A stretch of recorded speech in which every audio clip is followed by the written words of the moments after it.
రాజులకు రాజు ప్రభులో ప్రభు అయిన యేసుక్రీస్తు నామమున మీకు శుభములు. ఈరోజు దేవుడు మనకు అనుగ్రహించిన వాక్య ధ్యానము ప్రవక్త అయిన యెషయా వ్రాసిన గ్రంథము 42వ అధ్యాయము 8వ వచనం. యెహోవాను నేనే, ఇదే నా నామము, మరి ఎవనికిని నా మహిమను నేను ఇచ్చువాడను కాను. నాకు రావలసిన స్తోత్రమును విగ్రహములకు చెందనీయను.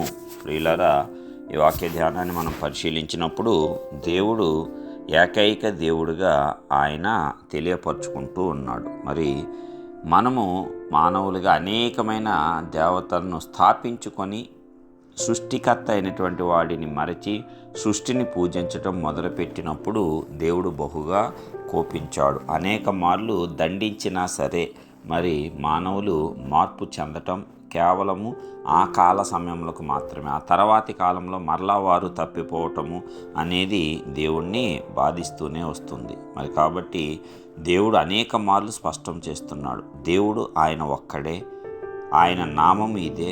ఎవరికి ఆయనకు రావలసిన మహిమను ఆయన ఇవ్వడంట. ఆయనకు రావలసిన స్తోత్రములను విగ్రహాలకు ఆయన చెందనివ్వడంట.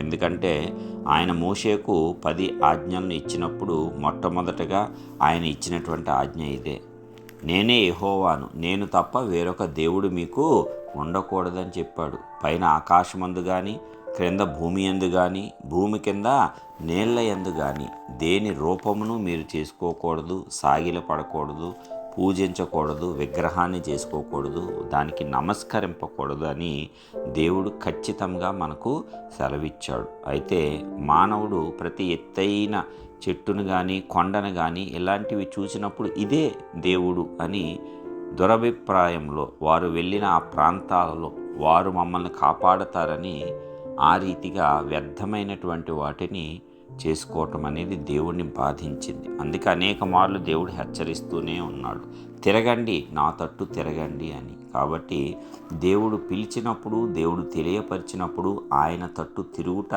మనందరికీ కూడా ఎంతో శ్రేయస్కరము.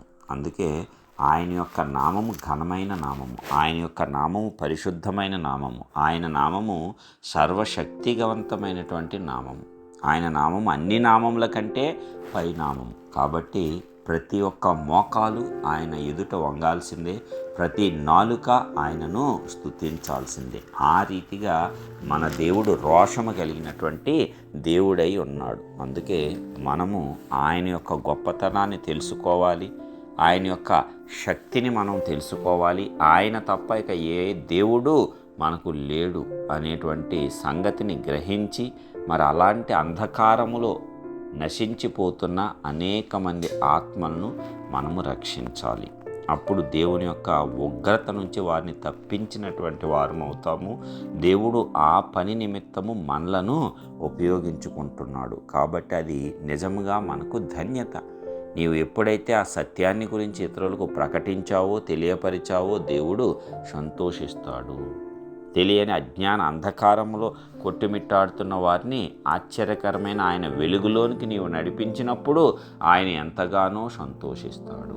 కాబట్టి ఆ రీతిగా మనము మన రక్షణ మార్గాన్ని కొనసాగించుకుంటూ అనేకులను ఆ రక్షణ మార్గంలోనికి నడిపించి వారిని నరకము నుంచి తప్పిద్దాము. ఎందుకంటే దేవుడు ఆయనకు రావాల్సినటువంటి దానిని ఎవరికి ఇచ్చేటువంటి వాడు కాదు. మహిమ ఆయనకు మాత్రమే సొంతము, స్తోత్రము ఆయనకు మాత్రమే చెందాలి. మరి ఇట్టి రీతిగా మనము కూడా అనేకులను ఆయన మార్గంలో త్రిప్పటానికి ప్రభు కృప మనకు తోడుగా ఉండును గాక. ప్రార్థించుకుందాం. సర్వశక్తిమంతుడా, స్తోత్రార్హుడా, మహిమకు పాత్రుడైన దేవ, నీ ఘనమైన నామాన్ని వందనాలు. అవును, నీవే ఏకైక దేవుడవు తండ్రి, నీవు తప్ప ఇక ఎవరూ లేరు. కాబట్టి ఇదే సత్యాన్ని మేమందరము కూడా అనేకులకు ప్రకటించేటట్లు, వివరించేటట్లు మీరే కృప చూపించి నడిపించండి నాయన. మరి ప్రతి ఒక్కరూ సర్వసత్యంలోనికి నడిపింపబడి అద్భుతమైనటువంటి నీ యొక్క శక్తిని మాత్రమే పూజించేటట్లు, స్తుతించేటట్లు, ఇక నీవు తప్ప వేరొక సృష్టిలో ఉన్నది ఏది కూడా దేవత దేవుడు కాదు అని గ్రహించి నాయన సమస్త జనులు నీ యొద్దకు వచ్చి ఆదరణ పొంది నీ యొద్ద నుంచి విమోచన పొందేటట్లు నాయన, నరకంలోనికి పోకుండా వారి ఆత్మను రక్షించుకునేటట్లు కృపను నీవు అందరి ఎడల విస్తరింపజేసి దానికి మమ్మల్ని కూడా నీ పనిముట్లుగా వాడుకోవలసిందిగా యేసు పరిశుద్ధ నామమున ప్రార్థించి పొందుచున్నాం పరలోకపు తండ్రి. ఆమెన్.